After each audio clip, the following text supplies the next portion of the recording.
les microbiotes environnants, dont le microbiote intestinal. D'ailleurs, donc le microbiote vaginal est quand même différent parce qu'en fait, au moins il est diversifié, au plus il a de lactobacilles, au plus il est. Alors surtout quand il a des lactobacilles protecteurs, parce qu'en fait ils ne sont pas tous protecteurs, mais normalement il est constitué de 60 à 80, voire plus de pourcents de lactobacilles, on verra au cours de Donc les lactobacilles, il y a un réservoir de lactobacilles au niveau du rectum. Donc bien sûr il faut un microbiote intestinal en bonne santé. Donc ils sont interconnectés, mais ils sont quand même assez différents.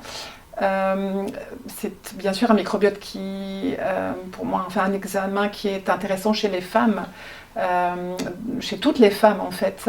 Bien sûr les femmes après la puberté, que ça soit en prévention, que ça soit donc tout simplement pour voir, voilà, on verra quelle communauté bactérienne, quel type de microbiote a la femme, est-ce que c'est un microbiote protecteur ou pas. Est-ce qu'elle a plutôt un microbiote avec une diversité bactérienne augmentée et qui finalement la met à risque d'acquérir des infections sexuellement transmissibles, d'être peut-être à risque aussi d'avoir des problèmes lors de la grossesse. Voilà. C'est pour moi une analyse qui met vraiment la santé de la femme au centre de tout, et qui est pour moi vraiment indispensable en fait. Qu'on ait des symptômes ou pas, finalement il faut savoir que on peut avoir une dysbiose du vagin, donc un déséquilibre de la flore vaginale ou du microbiote vaginal, et être totalement asymptomatique. Donc il y a 50%, on considère que 50% des femmes avec un état de dysbiose sont asymptomatiques. Donc elles n'ont pas de symptômes, et ce n'est pas pour autant qu'elles ne sont pas à risque de certaines pathologies.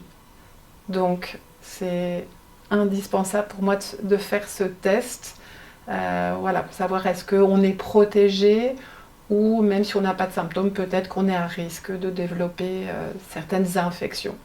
On peut le faire tout à fait en prévention.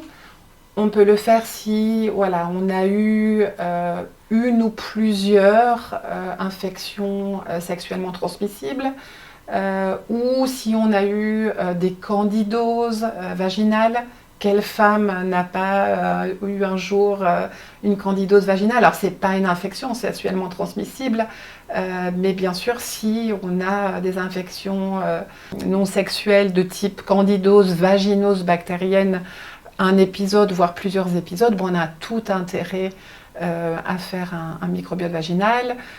Si on a peut-être eu des fausses couches ou des échecs de transplantation lorsqu'on fait des fécondations in vitro, ça peut être intéressant bien sûr de faire un microbiote vaginal. On parle aussi du rôle du microbiote vaginal dans l'endométriose, qui est une pathologie quand même très fréquente, même dans le syndrome des ovaires micropolykystiques. Et puis il y a des femmes qui sont finalement pas forcément diagnostiquées avec quoi que ce soit, mais qui ont tout simplement des plaintes, des brûlures, des gènes. On peut parfois faire des frottis bactériaux et puis il n'y a rien, donc il n'y a pas de diagnostic.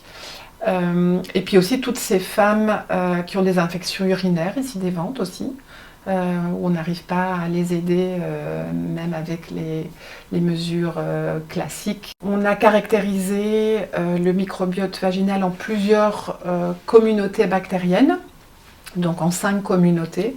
On sait qu'il y a 3 des communautés qui sont représentées par des lactobacilles qui sont très protecteurs.